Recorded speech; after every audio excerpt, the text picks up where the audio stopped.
You sit down, no phone, no task, no plan, and within 60 seconds something in your chest starts to tighten. You don't know why, you're not in danger, nothing is wrong, but it feels wrong, so you reach for something, anything, the phone. The TV, the snack you didn't want. A task you've been putting off for 3 weeks suddenly feels urgent. And just like that, the discomfort disappears. That's not a coincidence. That's not laziness. That's not you being unproductive. That is your nervous system doing exactly what it was trained to do. And today, we're going to talk about what it was trained to avoid. Most people will never sit in a quiet room, alone, with no input for more than 5 minutes. Not because they're too busy, because they can't, not physically, mentally. The second the stimulation drops, the noise, the task, the scroll, something rises to fill the space. And it's not peace, it's a voice. Sometimes it sounds like, "You're wasting time." Sometimes it sounds like, "You should be doing something." Sometimes it doesn't even have words. It's just this low, persistent hum of dread that you can't name and can't explain, so you pick up your phone. You turn on something in the background, you find a reason to be productive. And here's what's crucial to understand: that move, that reach is not weak, it's actually intelligent. Your brain found a pattern. Stillness produces discomfort. Motion cancels discomfort, therefore stay in motion. It works every time, like clockwork. The problem isn't the pattern, the problem is what the pattern is protecting you from. Here's the psychology of it. Your brain has one job above everything else. Not happiness, not growth, not meaning, survival, and for most of human history, stillness was dangerous. Stillness meant you weren't hunting, weren't building, weren't watching for predators. Stillness, in evolutionary terms, was a liability, so the brain learned to treat inactivity as a signal that something might be wrong. Now fast forward to modern life, you're not being chased. There's no predator. But the wiring didn't update. Sitting still for too long, the brain fires off the same alert system. Move, do something, be useful, stay relevant. And then the modern world poured fuel on that fire. Phones are designed to demand your attention every 90 seconds. A productivity culture that turned busyness into a badge of worth. Social media that rewarded output, hustle, achievement, and made rest look like failure. So now you have an ancient brain that fears stillness and a culture that monetizes your discomfort. You were never going to win that fight by accident. Ask someone how they're doing.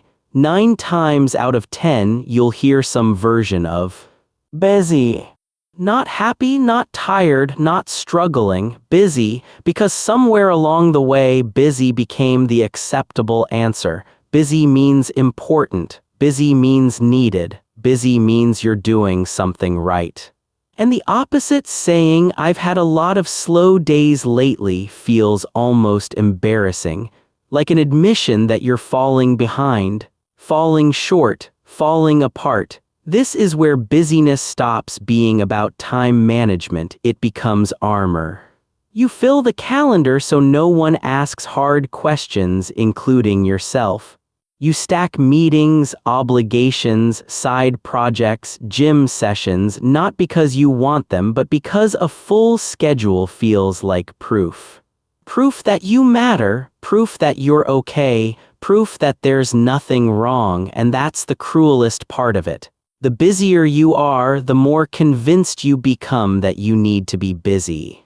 Because the second you stop, all the things you've been outrunning catch up.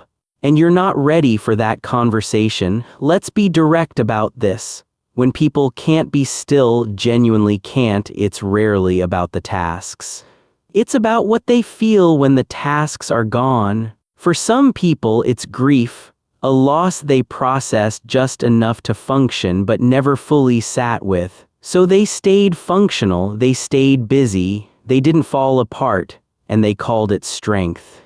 For some people, it's failure, a version of themselves they became or didn't become that they can't look at directly.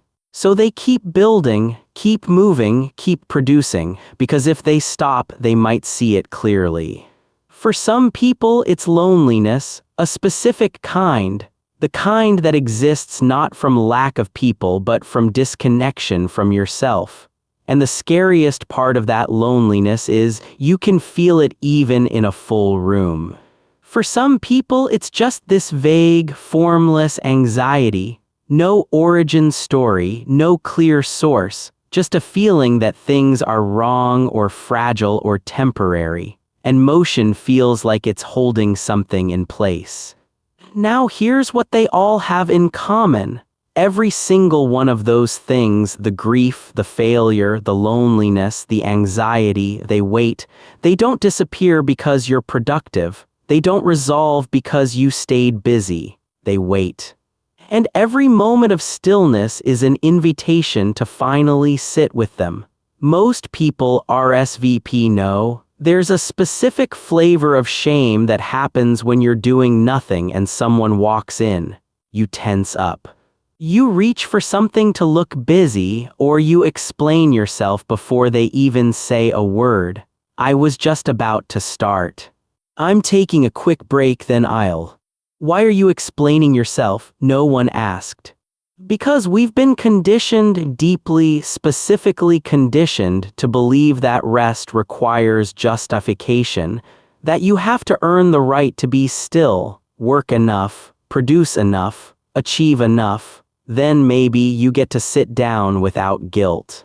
But that threshold never arrives because the culture doesn't move when you hit it. It moves it before you get there. There's always something more, something next, someone ahead. And so the cycle locks in. You rest, you feel guilty. Guilt produces anxiety. Anxiety produces the urge to move. You move, and the guilt lifts. And your brain files that under rest equals bad, motion equals relief. Over and over. Until doing nothing feels not just uncomfortable, it feels wrong, like a moral failure. And I want to name this clearly, that feeling is not the truth about you, it is a learned response, and learned responses can be unlearned. But first, you have to see exactly what's happening. Here's where it gets serious. Most people are aware that they're busy. Very few people are counting what the busyness is costing them. Let's count. Cognitively, your brain needs unstructured time to process. Not sleep, that's maintenance. Unstructured waking time, staring out a window, walking without a podcast, sitting without an agenda. This is when your brain consolidates memory, solves problems it couldn't force, and makes connections between things you learned weeks apart. When you eliminate that time, you don't just get tired, you get shallow, your thinking narrows. Your creativity dries up, you keep producing but you're running on fumes you can't see. Emotionally, feelings that don't get processed don't disappear, they compress. And compressed feelings have pressure. At some point, a small thing cracks the container and the reaction is wildly disproportionate. You snap at someone you love over something small. You cry in the car and genuinely don't know why. You feel a sudden, specific exhaustion that sleep doesn't touch. That's not a breakdown, that's a backlog. Relationally, when you can't be still with yourself, you can't be fully present with anyone else. You're always partly somewhere else, the next task, the next worry, the next item on the list.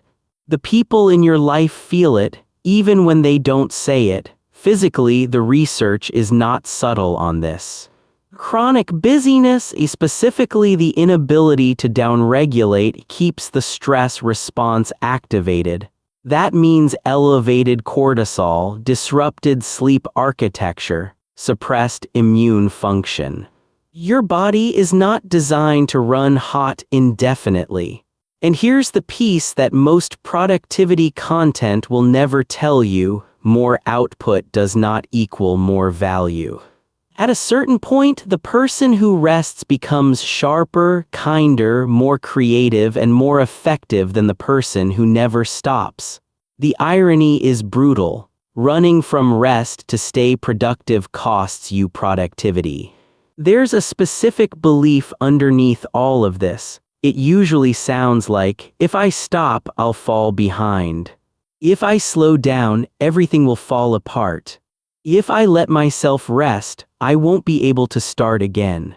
These sound like practical concerns. They're not, they're fear statements, and they share a root, the belief that your worth is conditional on your output, that you are valuable because of what you do, not because of who you are. This one runs deep. For a lot of people, it started early. Praise is tied to achievement. Love that felt slightly warmer when you performed well. A household where productivity was safety and stillness was laziness. You learned the equation young. Do more equals be more, and now you're an adult applying a child's survival math to an adult life. It no longer fits, but changing an equation that kept you safe for 20 years. That's not just uncomfortable, that's terrifying. Because what's on the other side of that belief? A version of yourself that might just be enough without doing anything. And some part of you isn't ready to trust that yet. This is not a 10 steps to mindfulness section. This is practical. And honest. Step 1, stop calling it rest. Call it practice. Rest has been contaminated by guilt. Practice has purpose. You are practicing the skill of tolerating your own inner experience. That's real, that's hard, that's worth doing. Step 2, start with 2 minutes, not 20. Don't romanticize this. 2 minutes of actual stillness, no phone, no input, no task is harder than it sounds. Do 2 minutes, then 3, then 5. Build the tolerance slowly like any other capacity. Step 3, don't try to clear your mind. That's not the goal, that's not even possible for most people. The goal is to notice what's there and not immediately run from it. You hear the anxious thought, you don't pick it up and carry it. You see the uncomfortable feeling, you don't immediately resolve it. That's the practice. Presence, not peace. Step 4, get curious instead of critical. When stillness produces discomfort, and it will, your default might be to push it away or judge it. Try this instead. What is this exactly? Name it. Locate it in your body. Is it tightness? Where? Is it urgency? For what? Is it sadness with no obvious target? You don't have to fix it. Naming it is already doing something. Step 5, remove the performance of rest. The rest that you post about isn't rest. Rest that you do so you can be more productive tomorrow isn't rest. Rest that you explain and justify isn't rest. Real rest asks nothing from you. It justifies nothing. It produces nothing. It just is. That's the point. Here's what I want to leave you with, not a framework, not a challenge, a question. If you removed everything you do, the jobs, the output, the roles, the productivity, who would you be? And is that person someone you've spent any time with lately? Because here's what most people discover when they finally sit still long enough. The self underneath the busyness isn't broken. It's not the failure they were afraid to see. It's not the grief that will swallow them. It's just a person. Tired, real, whole in a way that the doing couldn't add to. The doing was never building you, it was covering you, and the stillness isn't emptiness. It's the first honest thing you'll feel in a while. So here's the question I want you to sit with, and I mean actually sit with. What are you keeping yourself too busy to feel? You don't have to answer it out loud. You don't have to post it, just let it be there. If this hits something real for you, subscribe. We go here every week into the uncomfortable, specific, honest territory of how the mind actually works. No filler, no false comfort. See you there.